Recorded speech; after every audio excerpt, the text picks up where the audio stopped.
To Mrs. Mary Jones, at Brambleton Hall. Dear Mary, Saunders Mackley, the Scotchman, who pushes directly for Vales, has promised to give it you into your own hand, and therefore I would not miss the opportunity to let you know, as I am still in the land of the living, and yet I have been on the brink of the other world since I sent you my last letter. We went by sea to another kingdom called Fife, and coming back, had like to have gone to pot in a storm. What between the freet and sickness, I thought I should have brought my heart up. Even Mr. Clinker was not his own man for 48 hours after we got ashore. It was well for some folks that we 'scaped drowning, for mistress was very fractious, and seemed but indifferently prepared for a change, but, thank God, she was soon put in a better frame by the private exaltations of the Reverend Mr. Macrocodilde.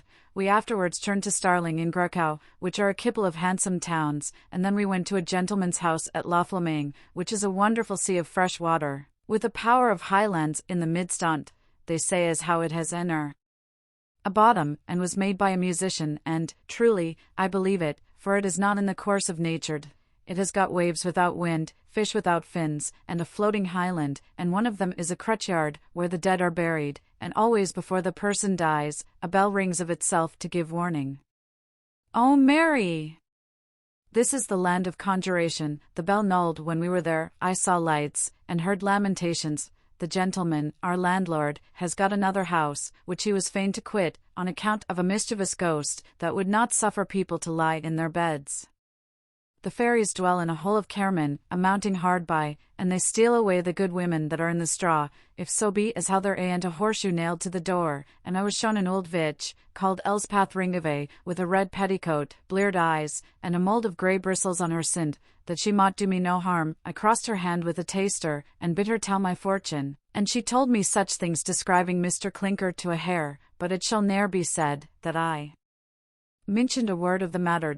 As I was troubled with fits, she advised me to bathe in the lough, which was holy water, and so I went in the morning to a private place along with the housemaid, and we bathed in our birthday soot, after the fashion of the country, and behold, whilst we dabbled in the lough, Sir George Coon started up with a gun, but we clapped our hands to our faces, and passed by him to the place where we had left our smocks. A civil gentleman would have turned his head another Wade, my comfort is, he knew not which was which, and, as the saying is, all cats in the dark are grey. Whilst we stayed at Lochflaming, he and our 2 squires went 3 or 4 days churning among the wild men of the mountings, a parcel of selvages that lie in caves among the rocks, devour young children, speak Welsh, but the vords are different. Our ladies would not part with Mr. Clinker, because he is so stout and so pie-house, that he fears neither men nor devils, if so be as they don't take him by surprise.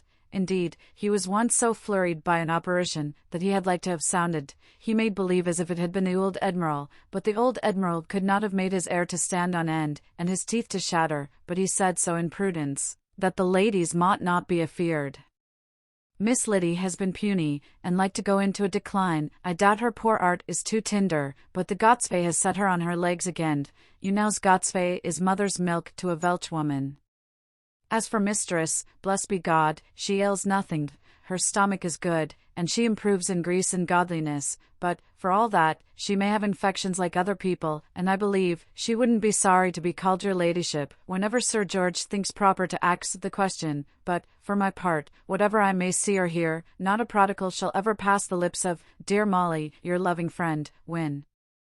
Jenkins Glasgow, September 7th. Remember me, as usual, to Salt. We are now coming home, though not the nearest road. I do suppose I shall find the kitten a fine bore at my return.